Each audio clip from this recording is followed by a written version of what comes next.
कि ट्वीट के जरिए केशव मौर्य का एक बड़ा बयान सामने आया है। लिखते हैं कि अयोध्या काशी में भव्य निर्माण जारी, अब मथुरा की तैयारी। तो ट्वीट करके ये बड़ी बात कह दी है केशव प्रसाद मौर्य ने। ऑफिशियल ट्विटर हैंडल से एक ट्वीट आता है और उस ट्वीट में यह मेंशन किया जाता है कि अयोध्या काशी में भव्य मंदिर का निर्माण जारी है, मथुरा की तैयारी है। हैशटैग जय श्री राम, हैशटैग शिव शंभू, हैशटैग श्री राधे कृष्ण। समझ रहे हैं आप? ये ट्वीट जिसके जरिए ये बड़ा बयान, केशव प्रसाद मौर्य के ट्विटर हैंडल से एक ट्वीट जहां पर वो स्पष्ट तौर पे क्या कह रहे हैं ये आपके सामने है। जय श्री राम, जय श्री शंभू, जय श्री राधे कृष्ण। और इस हैशटैग का मतलब ये है कि अयोध्या काशी में भव्य निर्माण जारी है, लेकिन मथुरा की तैयारी है।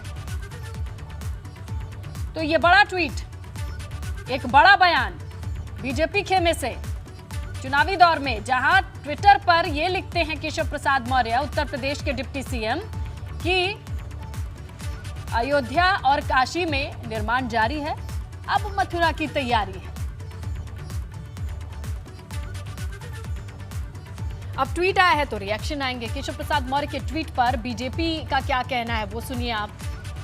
भगवान शंकर, भगवान राम, भगवान कृष्ण इस देश की धरती के कण कण में समाये हुए हैं और इन तीनों शक्तियों को अलग करके हिंदुस्तान की, भारत की कल्पना नहीं की जा सकती। इसलिए मैं मुस्लिम भाइयों से यह अपील करता हूँ कि वो जब एक बार हिंदू मुस्लिम भाई भाई की बात करते हैं तो उन्हें हिंदू भाइयों की भावनाओं की कदर करते हुए भगवान कृष्ण की जन्मभूमि को पूरी तरीके से हिंदुओं को सौंप दें। तो आज से सैकड़ों साल से इसकी मांग हो रही है, तो इसलिए ये कहना चुनाव से जोड़ना और ये किसी प्रकार से उचित नहीं है। देखिए, अभी मैं उस विषय पर बोल नहीं सकती हूँ, लेकिन इतना जरूर है कि सबको सहमति से दे देना चाहिए। तो इस ट्वीट के बाद किस तरीके से सियासी हलचल मच रही है या मचेगी, ये हम जानने और समझने की कोशिश करेंगे। इसके मायने क्या हैं? हमारे ब्यूरो चीफ वीरेश पांडे हमारे साथ जुड़ गए हैं। वीरेश, शिव शंभू का नाम ले लिया है, श्री राम तो पहले से ही आते रहे हैं, अब जय श्री कृष्ण, राधे कृष्ण कहकर क्या एक बड़ा निशाना है, एक बड़ा बयान है, किस तरीके से देखा जाए?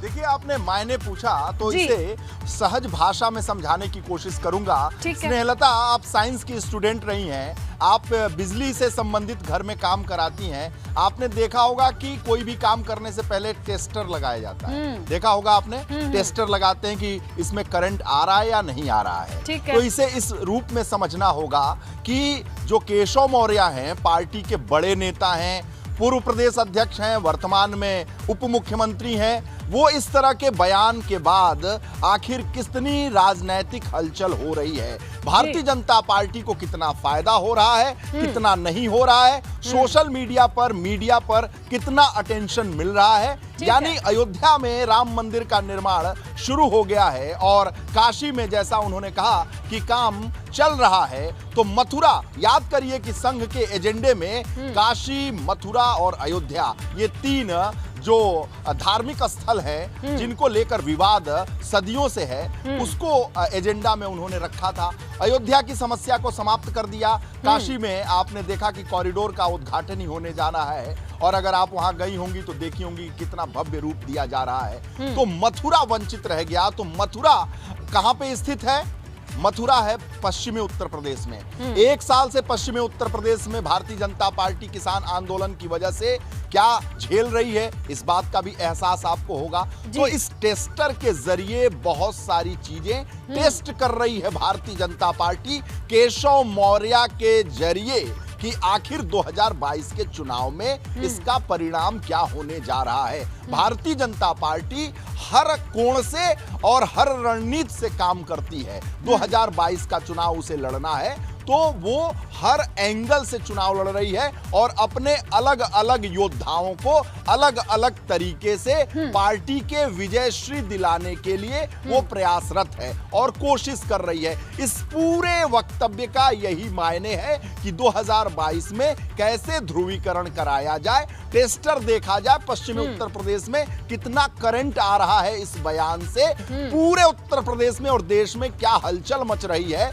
कितने झटके लग रहे हैं इस करंट से, इसका एहसास कराया जा रहा है। और अगर इसका एहसास और तीव्र होता है तो आगे और बहुत सारे बयान आपको देखने को मिलेंगे। अभी तो ये केशव मौर्य है, इसके अलावा पार्टी के और बड़े बड़े नेताओं के और बयान आएंगे ताकि 2022 के चुनाव को और गरमाया जाए।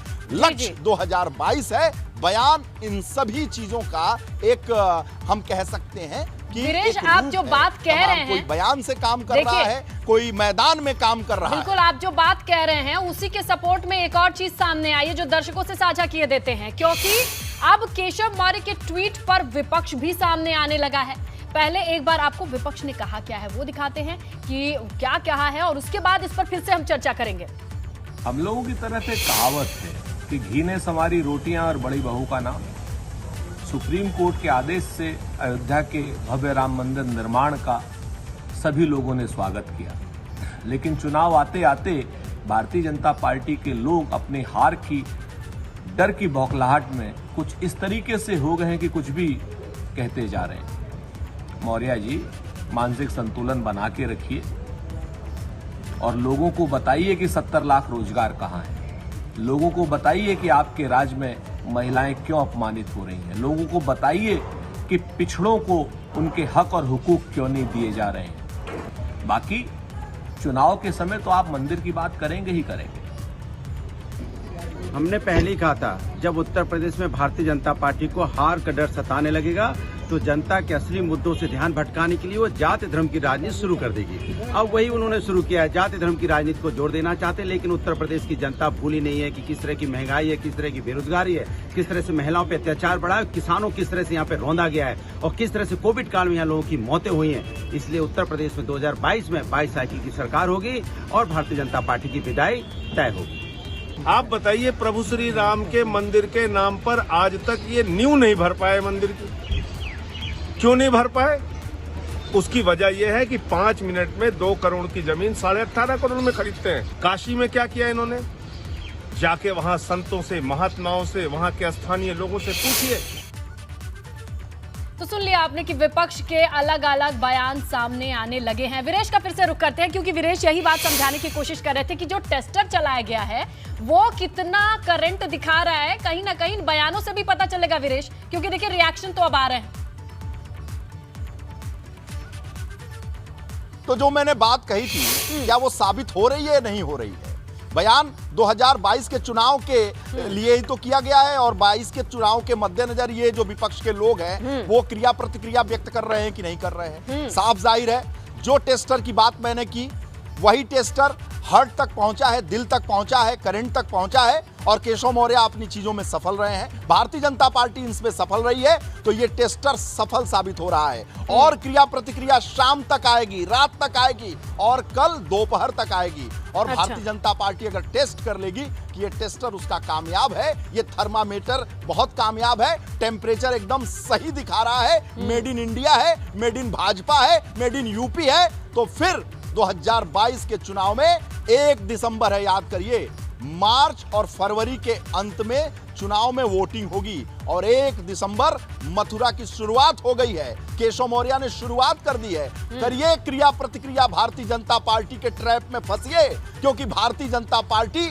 विश्व की सबसे बड़ी पार्टी यूं नहीं है, क्योंकि 365 दिन 24 घंटे और हर कोण पर उसके नेता, कार्यकर्ता, हाईकमान काम करते हैं। उससे पार पाना इतना आसान नहीं है। इसलिए अखिलेश यादव, मायावती और प्रियंका गांधी को समझना होगा कि ये भारतीय जनता पार्टी का टर्फ है, पिच है। किस पिच पर जा रहे हो, जाओ तो और आओ 2022 के परिणाम को भी देखो। तो ये केशव मौर्य का बयान छोटा बयान नहीं है, बड़ा बयान नहीं है, बहुत बड़ा बयान है।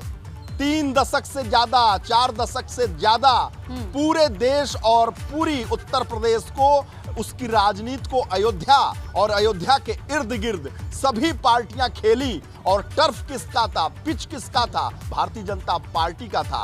और आइए अब मथुरा के पिच पर भी खेलिए और क्रिया प्रतिक्रिया दीजिए। केशव मौर्य का बयान इस नजरिए से देखा जाना चाहिए स्नेहलता। बिल्कुल वीरेश, और आने वाले वक्त में किस तरीके से सियासी हलचल बढ़ती है, हालांकि शुरुआत हो चुकी है, इस खबर पर हमारी नजर बनी रहेगी। फिलहाल तमाम एनालिसिस के लिए शुक्रिया वीरेश।